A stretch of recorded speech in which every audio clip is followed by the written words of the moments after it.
Pendekatan psikologi. Kami dari kelompok 1 akan menguraikan penjelasan pendekatan-pendekatan psikologi, yaitu neurobiologis, psikodinamika, behavioristik, humanistik, dan kognitif. Neurobiologis. Neurobiologis adalah sebuah cabang ilmu yang mempelajari tentang kinerja sistem saraf, fisiologi, dan hubungan perilaku manusia. Neurobiologis merupakan suatu pengetahuan yang mempelajari tentang sistem saraf. Pendekatan ini mencoba menjelaskan hubungan antara perilaku yang dapat diamati dengan kejadian-kejadian mental. Pendekatan neurobiologis berupaya mengaitkan perilaku yang terlihat dengan impuls listrik dan kimia yang terjadi di dalam tubuh, serta menentukan proses neurobiologis yang mendasari perilaku dan proses mental. Manusia adalah makhluk yang mampu berpikir rasional dan dipengaruhi oleh saraf pada otak yang kemudian mempengaruhi perilaku seseorang tersebut. Perilaku manusia dipengaruhi oleh bagian otak yang aktif, hormon yang bekerja, dan arus listrik yang ada di otak. Contohnya seperti tindakan agresi atau kekerasan yang dilakukan seseorang itu, karena dipengaruhi oleh faktor-faktor biologis. Secara umum, gejala psikologis dikelompokkan dalam 5 kategori utama: fungsi otak, kognisi, persepsi, emosi, perilaku, dan sosialisasi, yang juga saling berhubungan. 1. Perilaku yang berhubungan dengan kognisi merupakan perilaku yang berhubungan dengan masalah proses informasi. Skizofrenia sering juga disebut sebagai defisit kognisi. 2. Perilaku yang berhubungan dengan persepsi adalah persepsi mengacu pada identifikasi dan interpretasi dari awal suatu stimulus berdasarkan situasi yang diterima melalui panca indera. 3. Perilaku yang berhubungan dengan emosi adalah emosi dapat diekspresikan secara berlebihan dengan sikap atau kurang dengan sikap yang tidak sesuai. 4. Perilaku yang berkaitan dengan gerak dan perilaku adalah respon menimbulkan yang perilaku yang aneh, tidak enak dipandang, membingungkan, sukar, mengelola, dan tampak tidak kenal dengan orang lain.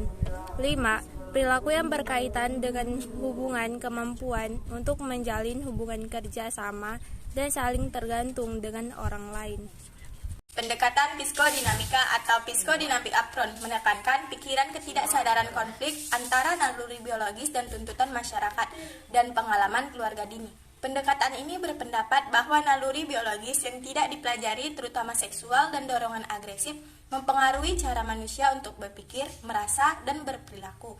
Naluri ini terkubur dalam alam bawah sadar, seringkali bertentangan dengan tuntutan masyarakat. Meskipun Sigmund Freud pada tahun 1856 sampai 1939, pendiri pendekatan psikodinamika memandang banyak perkembangan biologis sebagai naluri. Ia berteori bahwa hubungan dini dengan orang tua merupakan daya utama yang membentuk kepribadian individu. Teori Freud merupakan dasar bagi teknik terapi yang ia sebut psikoanalisis. Pendekatannya kontroversial ketika ia diperkenalkan di Vienna pada awal abad ke-21. Namun demikian, gagasan-gagasannya berkembang. Dan banyak psikolog klinis masih merasa wawasan Freud mengenai perilaku manusia bernilai tidak seperti pendekatan behavioristik. Pendekatan psikodinamika memusatkan hampir semuanya pada penerapan klinis daripada penerapan eksperimen. Karena alasan inilah, teori-teori psikodinamika selalu menjadi kontroversial dan sulit untuk divalidasi. Namun demikian, mereka merupakan bagian penting dalam psikologi. Saat ini, teori-teori psikodinamika cenderung kurang menekankan pada naluri seksual dan lebih kepada pengalaman budaya sebagai penentu perilaku. Teori belajar humanistik adalah proses memanusiakan manusia di mana seorang individu diharapkan dapat menggali kemampuannya sendiri untuk diterapkan dalam lingkungan. Berdasarkan teori Maslow, teori ini lebih mengedepankan motivasi untuk mengembangkan potensi penuh seseorang. Sedangkan menurut Rogers, teori ini membahas tentang belajar dan pembelajaran. Dan perlu diketahui bahwa dalam memenuhi kebutuhan itu ada tingkatannya. Maslow mengatakan kebutuhan itu terdiri dari 5 tingkatan. Kebutuhan tingkat rendah harus dipenuhi secara memadai sebelum kebutuhan tingkat tinggi dapat mempengaruhi perilaku.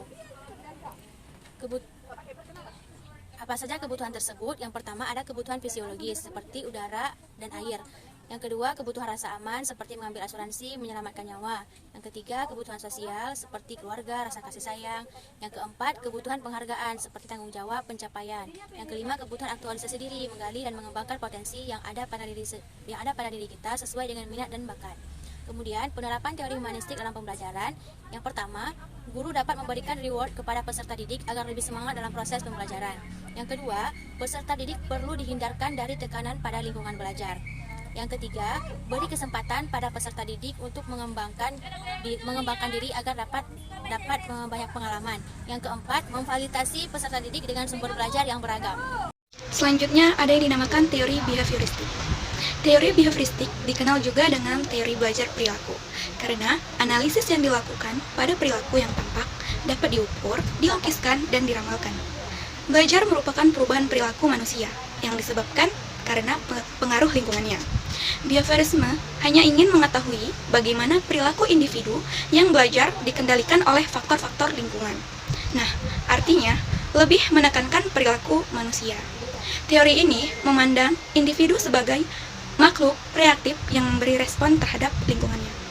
Menurut Robert tahun 2014, behavioristik memandang bahwa belajar merupakan perubahan tingkah laku sebagai akibat dari adanya interaksi antar stimulus dan respon. Sehingga dapat kita pahami bahwa belajar merupakan bentuk dari suatu perubahan yang dialami peserta didik dalam hal kemampuannya untuk bertingkah laku dengan cara yang baru sebagai hasil interaksi antara stimulus dan respon dari individu tersebut. Nah, selanjutnya ada beberapa tokoh dari pendekatan behaviorisme di dalam teori ini. Yang pertama, psikolog yang mengadopsi pendekatan ini disebut dengan behavioris, yang dilakukan oleh beberapa para tokoh. Dari pendekatan ini, yaitu pada tokoh John B. Watson pada tahun 1878 sampai 1958, dan juga B.F. Skinner pada tahun 1904 dan 1990. Ia menekankan tentang hal yang dilakukan oleh individu, tindakan perilaku mereka, dan tidak seharusnya membahas hal yang tidak terlihat seperti pikiran, perasaan, dan tujuan. Skinner ini, ia meyakini bahwa imbalan dan hukuman menentukan perilaku yang dilakukannya. Dengan contohnya, misal, seorang anak selalu berperilaku baik kepada orang tuanya. Ia selalu menampakkan perilaku baik di depan kedua orang tuanya agar mendapatkan imbalan dari orang tua. Ciri pendekatan behavioristik.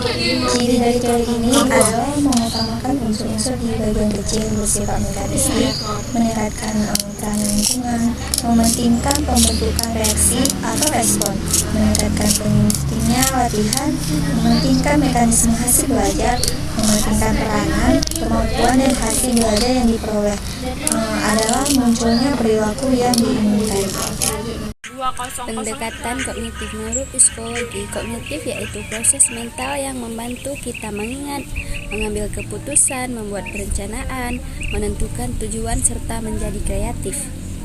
Pendekatan ini berfokus pada pemrosesan informasi, cara pikiran manusia menginterpretasikan informasi yang masuk, mempertimbangkannya, menyimpannya, serta menerapkannya untuk membuat keputusan. Kognitif. John Piaget terkenal dengan teori tahapan perkembangan kognitifnya. 4 tahapannya yaitu 1. Sensori motorik, yaitu anak berusia umur 0-2 tahun. Bayi mulai mengenal dunia melalui aktivitasnya dengan cara menggapai, menyentuh, dan menjilat. Yang kedua ada praoperasional, yaitu anak berusia 2-7 tahun. Anak mulai mengenal dan mampu menyebutkan nama benda seperti mobil, pisang, dan baju. 3. Operasional konkret, yaitu anak berusia 7-11 tahun, mampu menguasai kosakata banyak. Yang keempat ada operasional formal, yaitu anak berusia 11-15 tahun, mampu mengetahui bahasa-bahasa istilah atau modern.